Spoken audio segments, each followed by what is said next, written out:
3, 2, 1. Welcome back to the NFL Alumni's continuing coverage from Super Bowl 59. I'm Bram Weinstein. We're presented by Pacera. Better is possible. Here's Baron Flennary Jr. and Erika Jackson, the founders of Pylon 7-on-7, with an array of notable alums that are playing in the Super Bowl. Just a few. Yeah, just a few of them. Tell everybody about Pylon. So Pylon is a platform that helps high school skill position players get exposure for college scholarships. 7-on-7 is a game that is skill position players only. If you think about, if you watch an NFL game and you think about the pass play, just remove the line. So all of the rules that you're allowed in a pass play in terms of eligibility of who's allowed downfield and such, those are the same rules you play in 7-on-7. So it's not flag football. It's two-hand touch, but it's with football rules. Yeah, so any fans out there who've watched training camp, they will see this implemented by NFL teams, probably collegiate teams too, but any footage you'll see, you will see this implemented throughout OTAs, mini camps, training camp. They do this, I think, partially out of safety and to practice their plays. Yeah. A lot of it is camaraderie, timing, plays.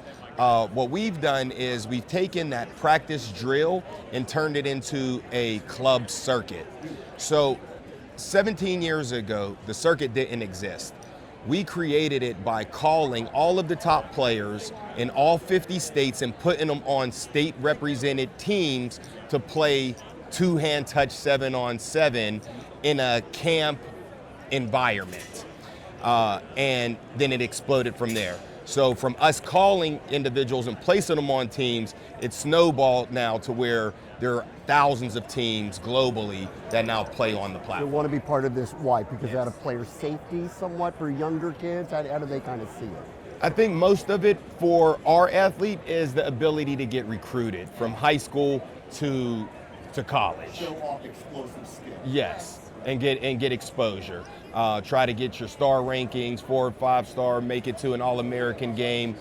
We provide a platform that gives that type of exposure so that if you do well at our events, things in the recruiting world happen positively for you. Yeah, how has NIL changed your platform and how people think about your athletes as they kind of come through your system? Personally, my opinion, NIL is a double-edged sword. Because now you have young players getting paid to play 7-on-7 club sport. How has it changed the game?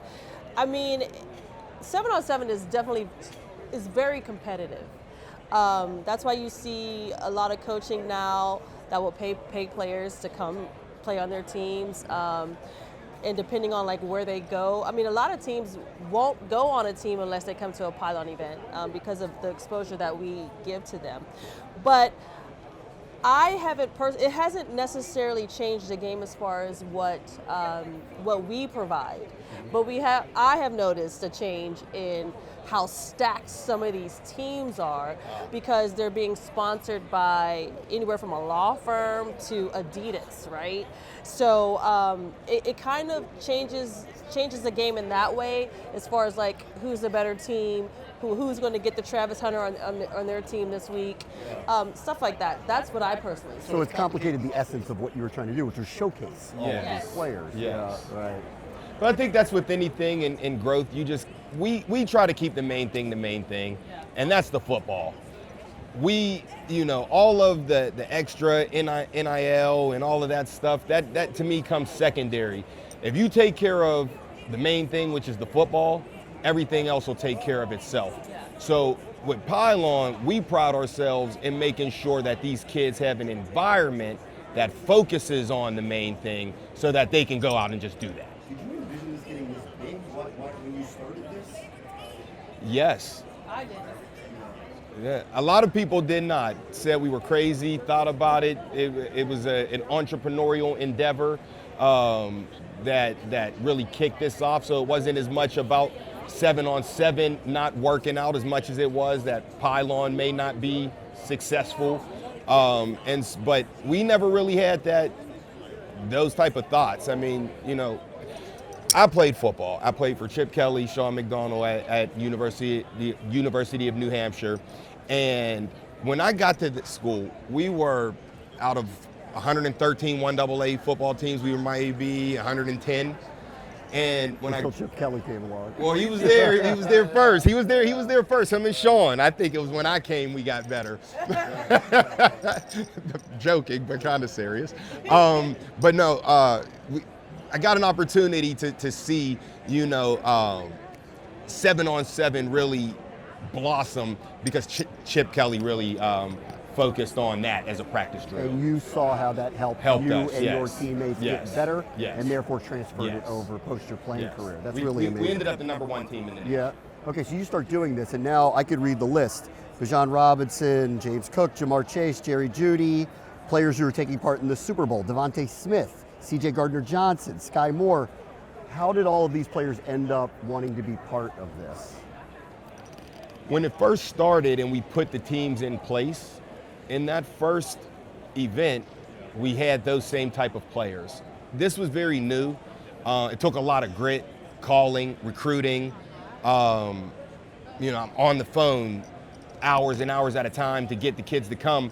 And so in that first event, we ended up having Marcus Mariota, Zach Ertz, Levine Tolulo, Sierra Wood. I mean, I can just keep naming, list. Just looking for a place to go to get better. On that first, from the first event.